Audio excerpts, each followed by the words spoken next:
அனைவருக்கும் வணக்கம். சித்திரை அமாவாசையில் எப்படி விரதம் இருக்க வேண்டும்? அமாவாசை என்பது முன்னோர் வழிபாடு நாளாக கருதப்படுது.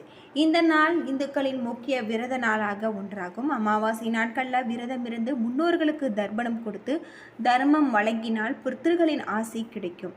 அமாவாசை நாட்களில் என்ன செய்ய வேண்டும்? அது மட்டும் இல்லாமல் சித்திரை அமாவாசை மிக முக்கியமான ஒரு அமாவாசையாக சொல்லப்படுது. இந்த அமாவாசையில் விரதம் இருப்பது எப்படி அப்படிங்கிறத பற்றி முழுமையாக தெரிஞ்சுக்கலாம். இந்த வீடியோ ரொம்பவே பயனுள்ளதாக இருக்கும். அதனால் வீடியோவை கடைசி வரைக்கும் ஸ்கிப் பண்ணாமல் பாருங்கள். இது வரைக்கும் நம்முடைய சேனலை நீங்கள் இன்னும் சப்ஸ்கிரைப் பண்ணலைன்னா மறக்காமல் சப்ஸ்கிரைப் பண்ணிவிடுங்க. வாங்க வீடியோக்குள்ளே போகலாம். ஹலோ காய்ஸ், எங்கள் வீட்டில் வந்து கொஞ்ச நாளுக்கு முன்னாடி சின்ன சின்ன பிரச்சனை வருது. எல்லா வீட்லேயும் இருக்கிற பிரச்சனை மாதிரி தான் எங்கள் வீட்லேயும் இருந்துச்சு. அதை அப்படியே விடுறதுக்கு எங்களுக்கும் மனசு இல்லை.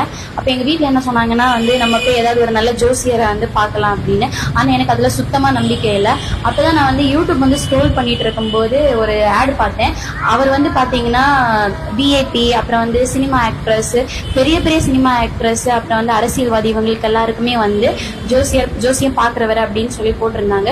சரி, சும்மா ட்ரை பண்ணலான்னு சொல்லிட்டு நானும் அந்த நம்பரை எடுத்து நான் கால் பண்ணி எனக்கு வீட்டில் இருக்கிற அந்த பிரச்சனையெல்லாம் சொன்னேன். அதுக்கு எனக்கு ஏதாவது ஒரு நல்ல தீர்வு சொல்லுங்க அப்படின்னு அவங்க கிட்ட சொன்னேன். அப்போ அவங்க என்ன சொன்னாங்கன்னா, என்கிட்ட சின்ன சின்ன விஷயத்த சேஞ்ச் பண்ண எனக்கு சொன்னாங்க. நான் அதை சேஞ்ச் பண்ணேன். எனக்கு இப்போ எல்லா பிரச்சனையுமே சரியாச்சு. வீடியோக்கு மேலே அவங்க நம்பரை தரேன். உங்களுக்கு வீட்டில் குழந்தை பிரச்சனை, குடும்ப பிரச்சனை, காதல் பிரச்சனை, இப்படி நிறைய இருக்கும். கண்டிப்பா நீங்களும் இந்த நம்பருக்கு கான்டாக்ட் பண்ணி பாருங்க. உங்களுக்கு அதுக்கான தீர்வு கிடைக்கும். பாய் பாய். சித்திரை மாத அமாவாசை என்பது மிக சக்தி வாய்ந்த அமாவாசையாக சொல்லப்படுது. காரணம், சித்திரை மாத அமாவாசை சூரியன் உச்சமடையும் மாதத்தில் வருவதால் இந்த அமாவாசை மிகவும் சிறப்பு வாய்ந்ததாக சொல்லப்படுது. இந்த அமாவாசை நாட்களில் திதி மற்றும் தர்ப்பணம் செய்ய உகந்த நேரம் மிக முக்கியமான ஒன்றாக பார்க்கப்படுது. இந்த ஆண்டு சித்திரை அமாவாசை செவ்வாய்க்கிழமையான இன்று கொண்டாடப்படுது. திதியானது மே 7ஆம் தேதி 2024 அன்று காலை 11:17 தொடங்கி மே 8, 2024 புதன்கிழமை அன்று 9 மணியில இருந்து 19 மணி வரை காலை வரைக்குமே முடிவடைகிறது. அமாவாசை திதி இன்று 11 மணிக்கு முதல் தொடங்கி நாளை காலை 9 மணி வரை இருக்கிறதாக சொல்லப்படுது. அது மட்டும் இல்லாமல் அமாவாசை திதி முடிந்த பிறகு பகல் பொழுதில் முன்னோர்களுக்கு தர்ப்பணம் அல்லது படையல் செய்யக்கூடாது. இன்று தர்ப்பணம் செய்யக்கூடியவர்கள் சூரிய உதயத்திற்கு முன்பு நீராடி விட்டு காலை 11 மணிக்குள் தர்ப்பணத்தை செய்யலாம். சித்திரை மாதம் என்பது ஆன்மீகத்தில் மிக சிறப்பு வாய்ந்த ஒரு மாதமாக கருதப்படுது. இந்த மாதத்தில் வரக்கூடிய அமாவாசை திதியில் விரதம் இருந்து முன்னோர்களை வழிபட்டால் தடைப்பட்ட திருமணம் விரைவில் கைகூடும். வேலை இல்லாதவர்களுக்கு புதிய வேலை கிடைக்கும். செய்யும் தொழிலில் முன்னேற்றம் ஏற்படும். வாழ்க்கையில் இருக்கக்கூடிய தடைகள் விலகி ஓடும்.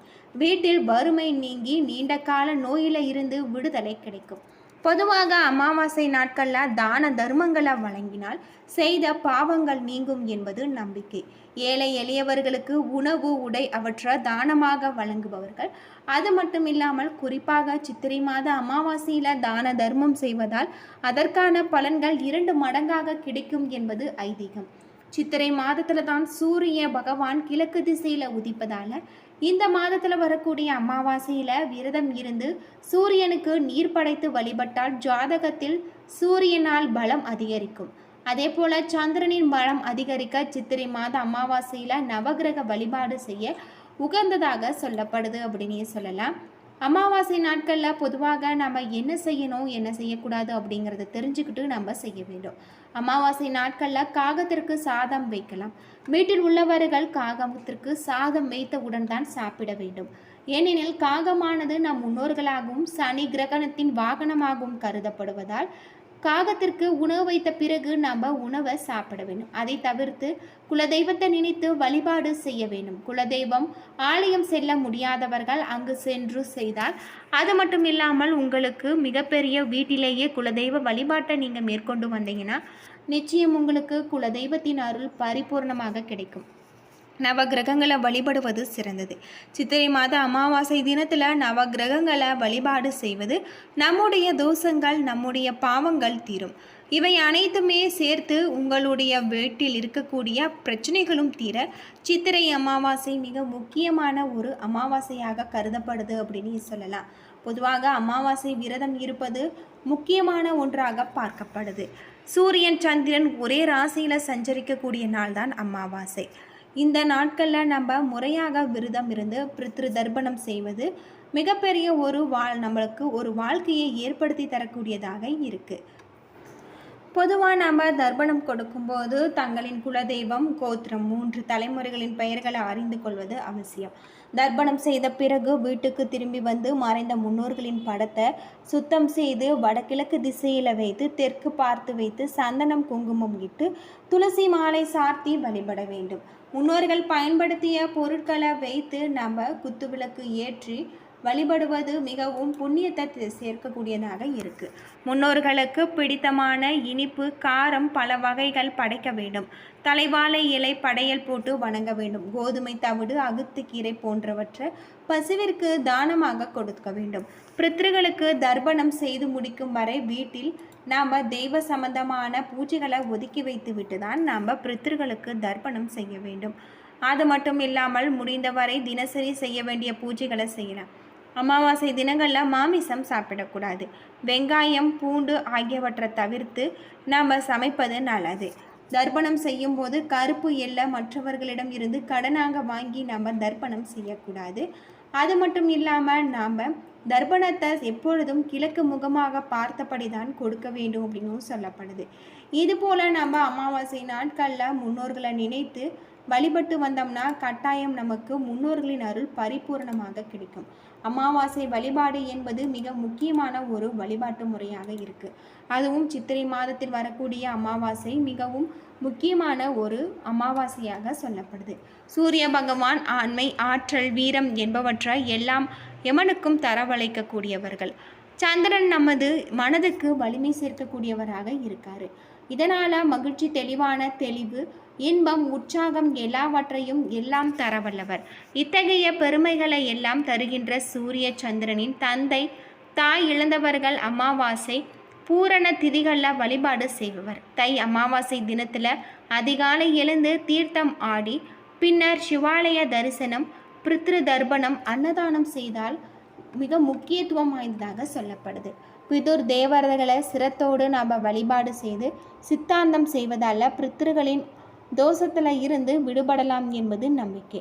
முன்னோர்களுக்கு நாம் செய்யும் திதி பலன்களை நம்மிடமிருந்து பெற்று பிதுர் தேவதைகளிடமிருந்து வழங்கக்கூடியவர் சூரியன். அந்த தேவதைகளை மறைந்த நம் முன்னோரிடம் பலன்களை சேர்க்கக்கூடியவர். இதனாலேயே சூரியன் பிதுர்காரகன் என்கின்றோம். அமாவாசை நாட்களில் தீர்த்த கரையில் நீராடும் போது பிதுர்காரனாகிய சூரியனும் அரக்கியம் செய்வதும் மிகவும் நன்மை சேர்க்கக்கூடியதாக ஒன்றாக சொல்லப்படுது. சமுத்திரத்தில் அல்லது புண்ணிய நதிகளில் நீராடியுடன் முழங்கால் அளவு நீரில் நின்று சூரியனை நம்ம வணங்குவது மிகப்பெரிய ஒரு பாக்கியமான ஒன்று. திரிதயுகம், கிரேத யுகத்தில் நம்ம திதி முன்னோர்களுக்கு செய்வது மிகவும் முக்கியமான ஒன்று. உணவையும் வழிபாட்டையும் ஏற்றுக்கொள்ளக்கூடியவராக முன்னோர்கள் இருப்பாங்க. யுகங்களில் பூமியில் தர்மம் தலைத்திருந்தால் இந்த நிலை வராது. இதுபோல் நாம் முன்னோர்களை நினைத்து தர்ப்பணம் செய்வது மிகவும் முக்கியமான ஒன்றாக சொல்லப்படுது. இறந்த பின்மும் நாம் வாழ தொடங்குகின்றது என்ற உண்மையை நமக்கு இந்த கடமை நினைவூட்டுகிறது. இறந்த முன்னோர்களின் நற்கதியாகவும் அவர்களின் பூரண ஆசி வேண்டியும் நாம் முன்னோர்களுக்கு தர்ப்பணம் கொடுப்பது மிக முக்கியமான ஒரு வழிபாட்டு முறை அப்படின்னே சொல்லலாம். மனித பிறவி மகத்தான பிறவி. மனிதனாக பிறந்தால்தான் இறைவனை எளிதில் அடைய முடியும். வேறு எந்த பிறவிக்கும் இந்த சிறப்பு கிடைக்காது. வானுலகில் தேவராக இருந்தாலும் கூட இறைவனை தரிசிக்கத்தான் முடியுமே ஒழிய அவரோடு இரண்டரை கலக்க முடியாது. ஆக இத்தகைய அரிய மானிட பிறவியே நாம் முன்னோர்களுக்கு நன்றி தெரிவிக்கும் வாரிசுகள் நடந்து ஒரு விழாவாக அமாவாசையை எடுத்துக்கொள்ளலாம். சூரியனின் வடக்கு திசை பயணம் துவங்கும் உத்தராயண காலத்தின் துவக்கமான நாம் இதுபோல் இந்த அமாவாசை திதியில் நம்ம முன்னோர்களுக்கு தர்ப்பணம் கொடுப்பது மிக புண்ணியம் சேர்க்கக்கூடிய ஒன்று அப்படின்னே சொல்லலாம். என்ன நண்பர்களே, இந்த வீடியோ உங்களுக்கு பயனுள்ள தகவலை தந்திருக்கும்னு நினைக்கிறேன். வீடியோ பிடிச்சிருந்தால் லைக் பண்ணுங்கள், ஷேர் பண்ணுங்கள், கமெண்ட் பண்ணுங்கள். இது போல் தகவலை தெரிஞ்சுக்க நம்ம சேனலை மறக்காமல் சப்ஸ்கிரைப் பண்ணுங்கள். நன்றி நண்பர்களே.